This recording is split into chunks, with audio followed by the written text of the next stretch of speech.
Sobat pemburu amatir, pernah nggak terpikir kalau satu kolam ikan nila bisa menghasilkan jutaan rupiah setiap bulan?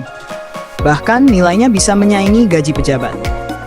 Di video kali ini kita akan membahas analisis budidaya ikan nila kolam kincir dengan kepadatan tebar tinggi, lengkap dengan perhitungan biaya dan potensi keuntungannya.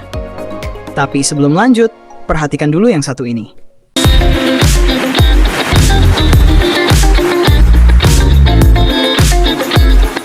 Disclaimer.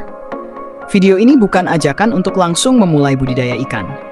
Seluruh perhitungan, simulasi, dan contoh yang disampaikan hanya sebagai referensi, gambaran usaha, serta penyemangat. Setiap daerah memiliki kondisi yang berbeda, baik dari segi air, pakan, manajemen, maupun harga pasar. Sangat disarankan untuk belajar, observasi, dan mencoba skala kecil terlebih dahulu sebelum benar-benar terjun ke budidaya. Kembali lagi di channel Pemburu Amatir. Pada kesempatan kali ini, kita akan membahas kembali budidaya ikan nila kolam kincir dengan padat tebar tinggi, dengan beberapa penyesuaian perhitungan dan analisis usaha. Buat sobat pemburu amatir yang belum subscribe, silakan subscribe terlebih dahulu dan aktifkan lonceng notifikasi agar tidak ketinggalan konten inspiratif seputar budidaya dan peluang usaha. Perkembangan teknologi dan padat tebar. Seiring perkembangan teknologi, budidaya ikan nila terus mengalami peningkatan efisiensi. Pembudidaya dituntut mampu mengoptimalkan penggunaan lahan, air, pakan, serta sarana produksi lainnya. Kepadatan tebar yang sebelumnya normal kini dapat ditingkatkan menjadi 2 hingga 4 kali lipat. Dalam 1 meter kubik air, pembudidaya bahkan dapat menebar hingga 100 ekor benih ikan nila. Padat tebar yang tinggi tentu membutuhkan suplai oksigen yang lebih besar. Oleh karena itu, penggunaan kincir air menjadi solusi utama untuk menjaga kadar oksigen terlarut tetap stabil. Konstruksi kolam kedap air. Kolam yang digunakan berukuran 15 x 15 meter dan dibuat kedap air menggunakan plastik liner. Metode ini sangat cocok diterapkan di lokasi dengan keterbatasan sumber air. Pembentukan kolam dilakukan menggunakan alat berat agar lebih efisien dan menghemat biaya tenaga kerja. Setelah kolam terbentuk, dilakukan finishing berupa pemasangan plastik, penyambungan liner menggunakan panas, serta pembuatan central drain. Beberapa bagian kolam diperkeras menggunakan semen dan batako. Biaya terbesar pada tahap persiapan ini berasal dari tenaga kerja, yang menyerap lebih dari setengah total biaya persiapan kolam. Total biaya persiapan kolam mencapai sekitar 25 juta rupiah, yang kemudian disusutkan pada setiap periode budidaya. Pengisian air dan persiapan media. Pengisian kolam dilakukan menggunakan pompa air karena posisi kolam berada di atas saluran irigasi.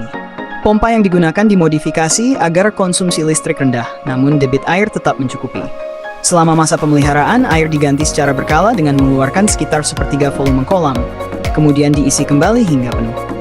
Sebelum benih ditebar, air kolam diberi probiotik dan didiamkan hingga kondisi air benar-benar siap.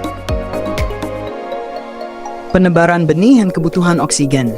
Benih ikan nila yang ditebar berukuran sekitar 70 hingga 100 ekor per kilogram, dengan jumlah penebaran mencapai 2 kuintal benih. Dengan kedalaman kolam sekitar 1 meter, kepadatan tebar berada pada kategori tinggi. Oleh sebab itu, kincir air harus dioperasikan secara terus-menerus. Sebagai antisipasi jika terjadi pemadaman listrik, disiapkan genset dan bahan bakar cadangan agar suplai oksigen tetap terjaga. Pakan dan biaya produksi.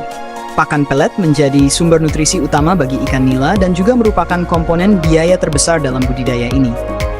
Selama proses pemeliharaan hingga panen terakhir, total biaya yang dikeluarkan mencapai puluhan juta rupiah, termasuk biaya listrik, perawatan, dan operasional lainnya. Panen dilakukan dalam 2 tahap.